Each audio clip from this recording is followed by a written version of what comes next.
Oke. Assalamualaikum warahmatullahi wabarakatuh. Waalaikumsalam warahmatullahi wabarakatuh. Selamat pagi. Gimana kabarnya? Baik, Pak. Oke, hari ini kita bertemu lagi dengan pelajaran pendidikan sosiologi dengan guru yang sama dan murid-murid yang sama. Sebelumnya, rapikan dulu tempat duduk kalian masing-masing. Sebelum kita mulai pelajaran, alangkah lebih baiknya kita berdoa terlebih dahulu. Coba Tijri pimpin doa. Untuk berdoa kita mulai. Selesai. Hari ini ada yang tidak hadir? Hadir semua, Pak. Iya semua, Pak. Tolong absennya sampai diisi ya. Ya. Oke, mungkin hari ini ya Bapak singkat saja karena ada keperluan. Cuma Bapak mengajar adalah kewajiban Bapak. Langsung saja kita hari ini belajar tentang sosialisasi pembentuk kepribadian. Sebelumnya, apa sih yang kita akan pelajari pada pelajaran hari ini? Tujuannya adalah siswa diharapkan mampu mendeskripsikan peran, nilai, dan norma sosial dalam sosialisasi. Yang kedua, siswa dapat mendeskripsikan proses sosialisasi. Yang ketiga, mengidentifikasi faktor-faktor pembentuk kepribadian.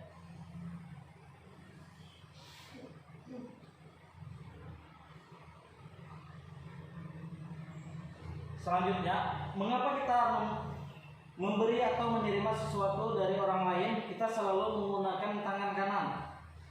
Kalian lihat pada gambar ini. Iya. Ya. Bapak akan jelaskan ya. Ya. Orang tua kita mengajarkan kita untuk menggunakan tangan kanan saat memberi atau menerima sesuatu dari orang lain. Karena hal itu digunakan, perilaku tersebut dianggap bernilai atau sopan. Proses penanaman nilai dan norma sosial dari satu generasi ke generasi berikutnya itu dinamakan sosialisasi. Menurut para ahli, Bapak ambil Peter L. Berger. Sosialisasi adalah proses belajar seorang anak untuk menjadi anggota yang berpartisipasi dalam masyarakat. Dalam artian, sosialisasi adalah proses belajar yang dialami seorang untuk memperoleh pengetahuan tentang nilai dan norma agar ia dapat berpartisipasi sebagai anggota kelompok masyarakat. Selanjutnya, dalam sosialisasi ada proses belajar, di mana yang dipelajari adalah nilai dan norma sosial. Apa yang dipelajari dalam anak gambar berikut? Ini kan kalian bisa lihat. Ya, Pak. Bapak akan menjelaskan bagaimana proses sosialisasi berlangsung dalam gambar tersebut. Ya. Proses sosialisasi berlangsung sejak lahir dan sepanjang hidup. Proses itu berawal dalam 3 tahap: imitation stage, play stage, game stage. Jadi, diri seseorang terbentuk melalui interaksi dengan orang lain di mana ia mengalami sosialisasi. Bapak akan menjelaskan tahap tersebut. Tahap imitasi, usia kurang dari 3 tahun, yang artinya tidak ada rasa diri imitasi orang lain. Yang kedua adalah tahap permainan, usia 3 atau 6 tahun, di mana seorang anak bermain atau pura-pura menjadi orang lain seperti menjadi polisi, dokter, supir, dan sebagainya. Yang ketiga adalah tahap pertandingan. Usia kurang lebih 6 atau 7 tahun. Yang artinya belajar mengambil peran jemu permainan terorganisir. Ini adalah Bapak gambarkan pada tahap kedua tadi. Ya. Atau tahap permainan berpura-pura menjadi seorang supir. Ya. Pada gambar ini bisa dilihat ini. Bisa Pak. Iya. Iya bisa. Ya Mus, ini Mus ya. Bisa Pak. Hijri, Iya Pak. jangan ngelamun Hijri. Iya.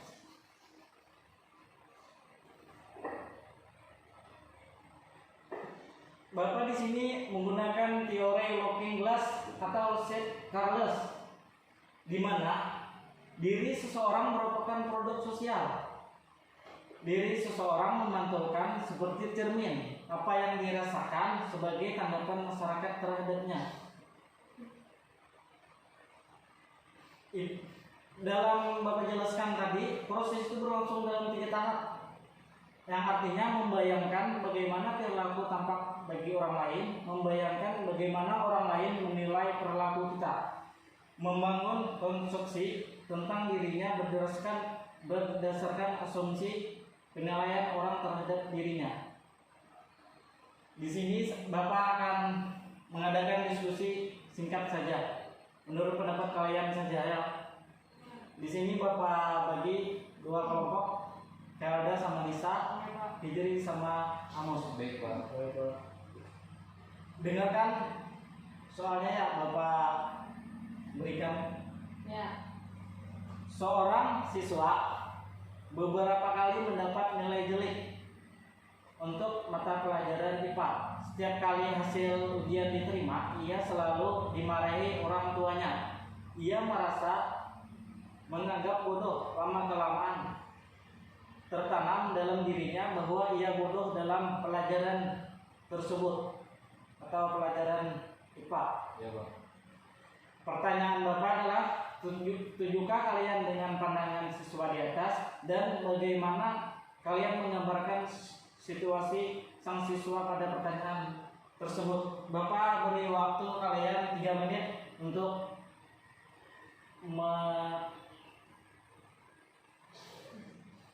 menjawab. Ya.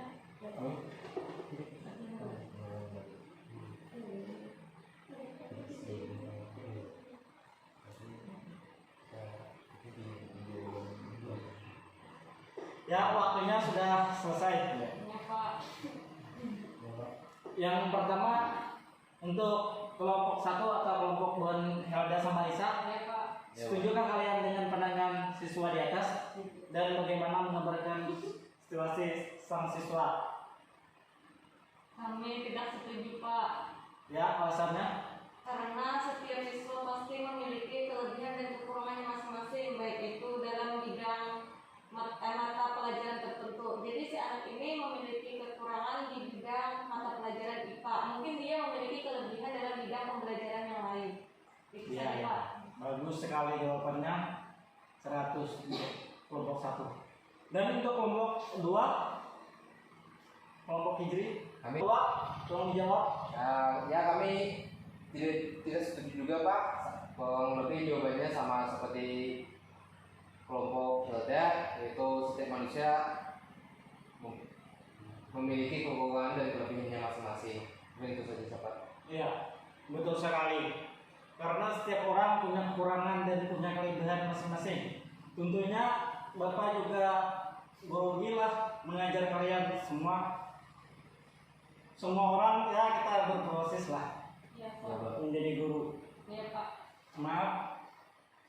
Jadi hubungan sosialisasi dengan kepribadian yang artinya menyosialisasikan nilai dan norma yang itu membentuk kepribadian.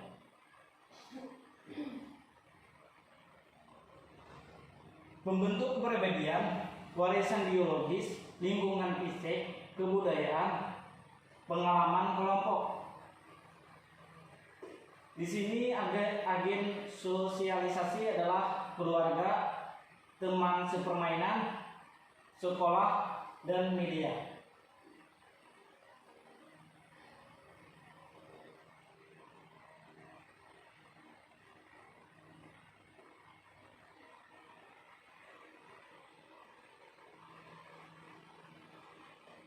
Ya, jika ingin tidak berfungsi dengan baik, sosialisasi menjadi tidak sempurna.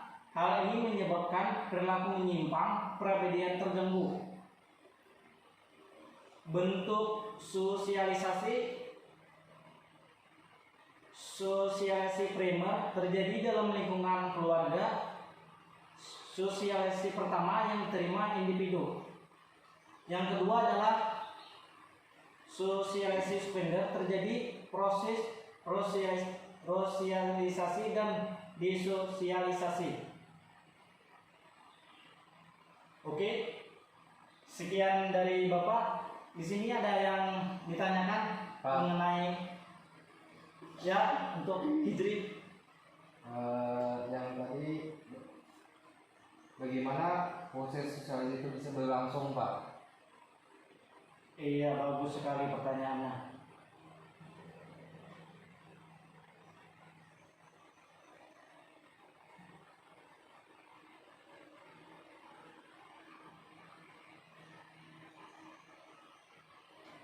Tunggu ya, Bapak lagi.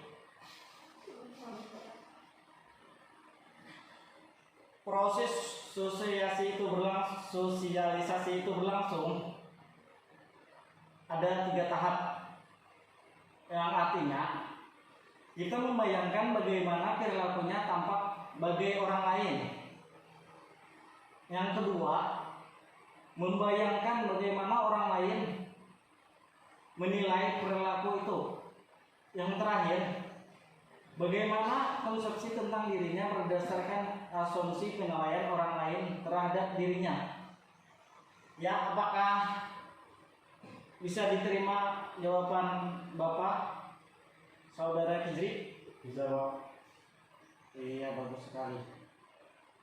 Ada yang ditanyakan lagi anak-anak? Saya Pak, Iya, kepada Helda.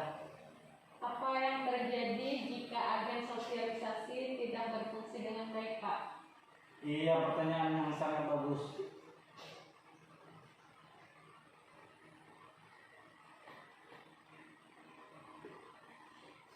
Pertanyaan Hilda itu, apa yang terjadi jika agen sosialisasi tidak berfungsi dengan baik? Jika agen tidak berfungsi dengan baik, sosialisasi menjadi tidak sempurna. Hal ini menyebabkan perilaku menyimpang dan kepribadian terganggu. Iya. Ada yang ditanyakan lagi? Tidak ada, Pak.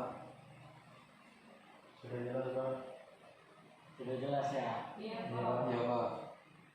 Mungkin Bapak ada tugas, cuman tugasnya kalian cek di classroom saja ya. Iya, Ya, Pak. Pak.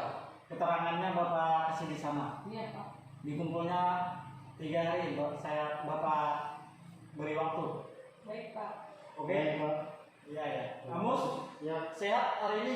ya sehat, Pak. Iya. Hijri, jangan ketawa-ketawa kamu. Oke, makasih sudah memperhatikan pelajaran Bapak pada hari ini. Oleh karena itu, berakhirlah pertemuan kita pagi hari ini. Ya, Pak. Alangkah lebih baiknya sebelum kita pulang, berdoa biar Bapak yang pimpin. Sebelum kita pulang ke rumah, masing-masing tolong bukunya dimasukkan ke dalam tas ya. Iya, Pak. Bukan pulang, tapi istirahat. Iya. Sebelum kita istirahat, kita berdoa menurut agama dan kepercayaan masing-masing. Berdoa dimulai. Berdoa selesai. Oke. Salah hilap mohon maaf. Assalamualaikum warahmatullahi wabarakatuh. Waalaikumsalam warahmatullahi wabarakatuh. Silakan pulang. Ya. Iya, Pak. Terima kasih, Pak. Lagi, Pak.